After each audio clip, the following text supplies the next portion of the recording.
Yo, what's good, everybody? It's your boy Steph from the I'm Moving Podcast. Another betting situation going down. This time it's the NBA involving Michael Porter Jr.'s brother, Jontay Porter.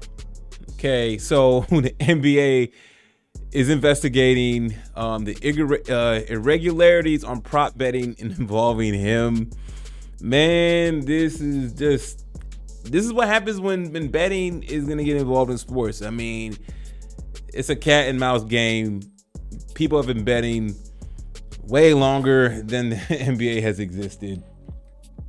And now that the NBA is in partnership with all these betting houses and everything like that, everything is going to come into question. Oh, man. So let's take a look at this, right? So NBA eyes Raptors Jontay Porter for betting issues. So here we go. At issues are prop bets involving Porter from games January 26th and March 20th. Multiple sources and NBA spokesman told ESPN that the league is looking into in the game on January 26th against the LA Clippers, there was increased betting interest on the under for Porter props, which for the night were set around 5.5 points, 4.5 rebounds, and 1.5 assists. There was also an over-under for Porter's made three-pointers, which was 0.5. That evening, Porter played just 4 minutes leaving the game because of what the Raptors said was an aggravation of eye injury he has suffered 4 days early against the Memphis Grizzlies. Porter did not score against the Clippers, but had 3 rebounds, 1 assist, and he did not attempt a 3, meaning the under hit on all props. The next day, as part of the daily report to use on betting results, DraftKings Sportsbook stated that under Porter's three-pointers was the biggest money winner for bettors of any NBA player props from games that evening. Porter played 19 minutes 2 days later and scored 12 points. Of course, I hate betting on NBA games, man. I've made parlays where I'm like, yo, this player got to get this. I mean, even bench players, I'm like, he can do this, and I will be like, 7 out of 8 parlays or 6 out of 7. Just off a player didn't make a 3 or didn't get an extra rebound or assist. It's betting on the NBA is tough. I surprisingly I win a lot more betting on NFL games than I do on NBA. But yeah, so on March 20th against the Kings, Porter played just 3 minutes before exiting the game. What Raptors said was an illness and did not return. Sportsbook had his over-unders set at 7.5 points and 5.5 rebounds. The next day, DraftKings reported released that Porter's prop bets were number one money maker for the night in the NBA. Large bets were placed around 10,000, 20,000 on Porter's unders in January game. Props vary by sportsbook. Customers typically around 1,000, 2,000. Yeah. So Porter made some people money.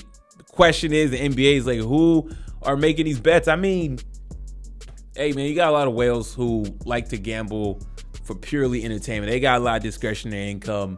I think a player or Porter himself is involved in this? No. But look, when the betting houses get cooked, they don't like it, right? I mean, to bet 10,000, multiple thousands on the rebounds, the points, on the unders for Porter, crazy, right? I mean, hey, it's like lottery. They hit it. Are they going to go after these? Are they going to go after the users, right?